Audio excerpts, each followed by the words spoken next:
क्या आपको पता है कि जब भी हम फैन का स्पीड कम करते हैं तब क्या होता है? क्या इलेक्ट्रिसिटी बिल यहाँ पर कम होता है या फिर बढ़ जाता है या फिर सेम रहता है?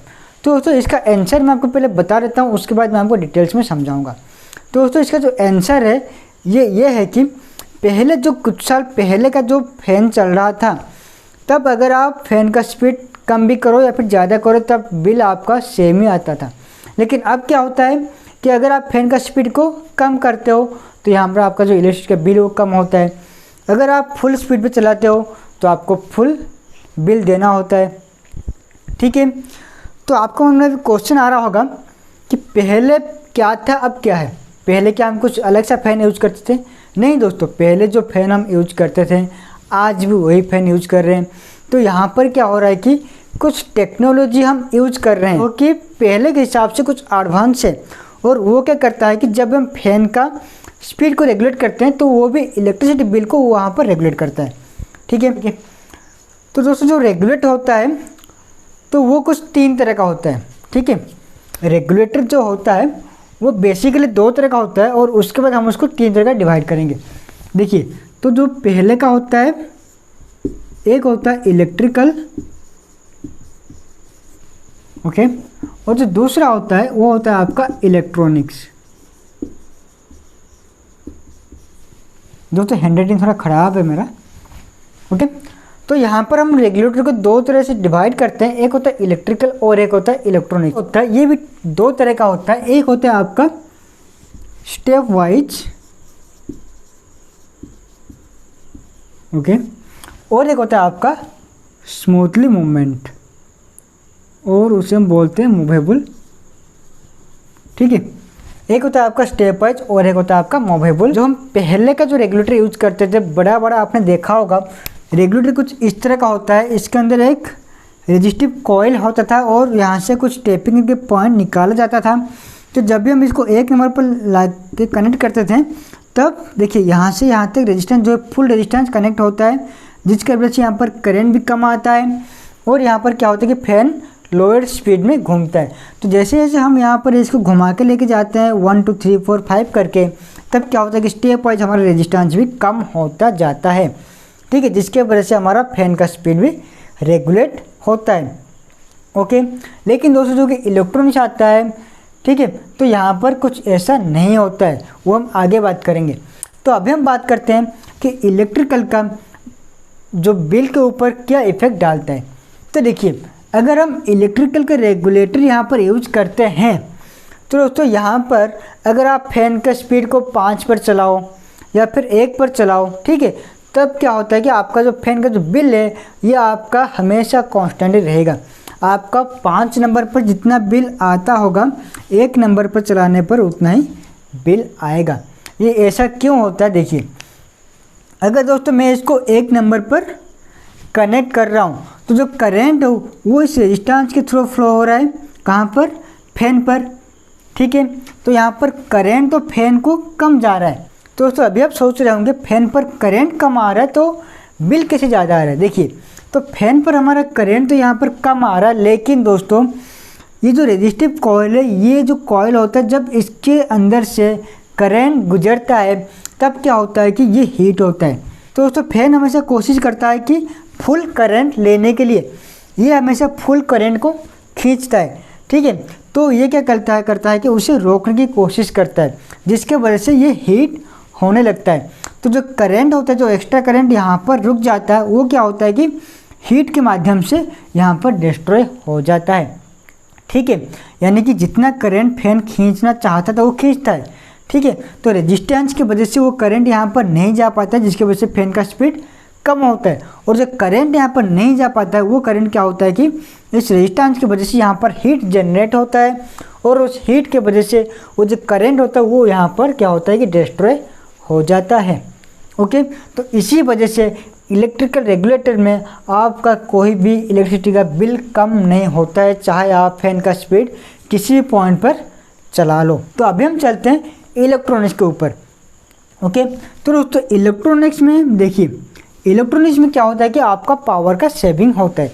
अगर दोस्तों आप यहाँ पर लोअर स्पीड में फैन को चलाते हो तो वहाँ पर आपका लगभग 40% का एनर्जी वहाँ पर आपका सेव होता है। ठीक है, तो जितना भी एनर्जी आपका फैन कंज्यूम करता है, अगर आप 1 या 2 पॉइंट पर चलाते हो तो वहाँ पर आपको 40% तक का एनर्जी यहाँ पर आपको सेव हो जाता है। कहाँ पर? इलेक्ट्रॉनिक्स फैन रेगुलेटर पर। ओके, तो उसके बाद आता है स्टेप वाइज एंड मूवमेंट। ठीक है, सॉरी, मूवेबल। तो इन दोनों में भी कुछ डिफरेंस आता है। तो अभी हम देखेंगे इन दोनों में क्या डिफरेंस है और इन दोनों के अंदर किस में ज़्यादा एनर्जी सेव होता है और कौन सा हमारे लिए फ़ायदेमंद होगा और अच्छा रहेगा हमारे फैन के लिए। तो दोस्तों आपने इलेक्ट्रॉनिक्स रेगुलेटर से देखा ही होगा, जो कि एक छोटा सा होता है। ओके, छोटा सा वॉल्यूम को बढ़ाते हैं और कम करते हैं, वहाँ पर कोई स्टेप नहीं होता है, वो स्मूथली मूव करता है। उसी तरह ही जो मूवेबल इलेक्ट्रॉनिक्स रेगुलेटर होता है वहाँ पर भी वैसे ही होता है। आपने देखा होगा, हम यहाँ पर इसको मूव करते जाएं और आखिर में रुक जाता है। ठीक है, फिर अगर कम करेंगे तो फिर से आकर के 0 पर रुक जाएगा। लेकिन जो स्टेप वाइज होता है, यहाँ पर होता है 1 2 3 4 5 0, ये यानी कि दोस्तों ये स्टेप वाइज घूमता है। 1 फिर 2 फिर 3 फिर 4 फिर 5, आपने देखा होगा।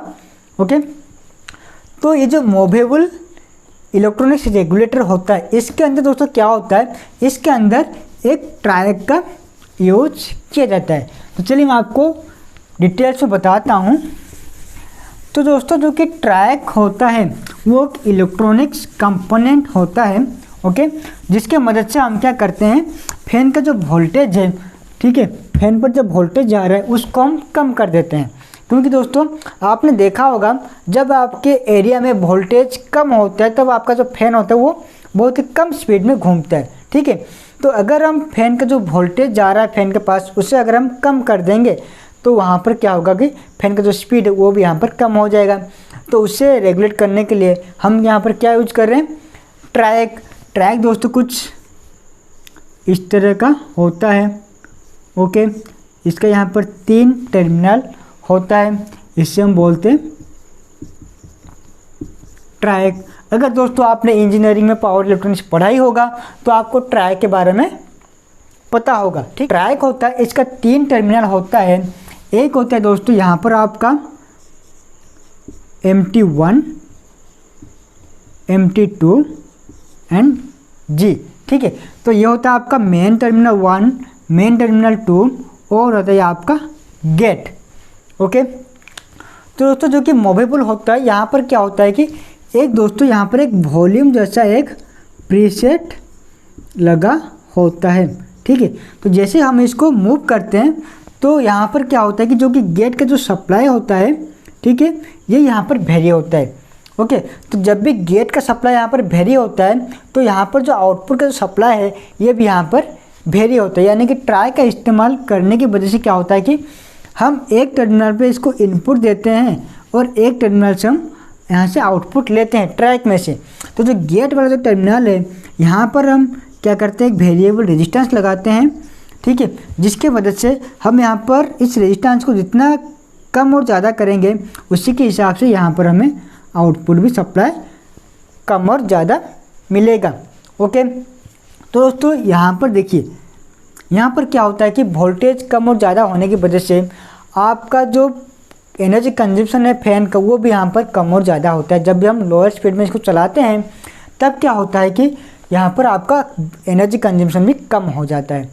ओके, लेकिन दोस्तों यहाँ पर इसमें भी कुछ प्रॉब्लम होता है। वो क्या होता है कि जब हम ये वाला रेगुलेटर यूज करते हैं तो यहाँ पर क्या होता है कि कुछ डिस्ट्रक्शन क्रिएट होता है, कुछ डिस्टर्बेंस यहाँ पर क्रिएट होता है। आपने देखा होगा, अगर आप फैन के स्पीड को कम कर देते हो, 1 या 2 पर चलाते हो तो फैन के अंदर से कुछ साउंड निकलता है, हमिंग साउंड। लोअर स्पीड में चलाते हैं, वो किस वजह से होता है, क्योंकि ये ट्रैक के वजह से यहाँ पर कुछ डिस्टर्बेंस क्रिएट होता है। वो किस लिए होता है, देखिए हम घर पर जो सप्लाई यूज करते हैं, दोस्तों ज़रा ध्यान से देखिएगा। ओके, मैं आपको डिटेल्स में समझाने की कोशिश कर रहा हूँ।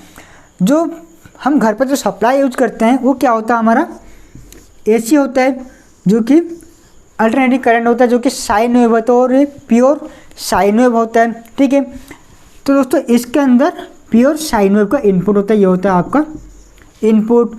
तो इसके अंदर से आउटपुट क्या निकलता है मैं आपको दिखाता हूँ। ओके, ठीक है, तो दोस्तों इसके अंदर से आउटपुट कुछ अलग ही निकलता है।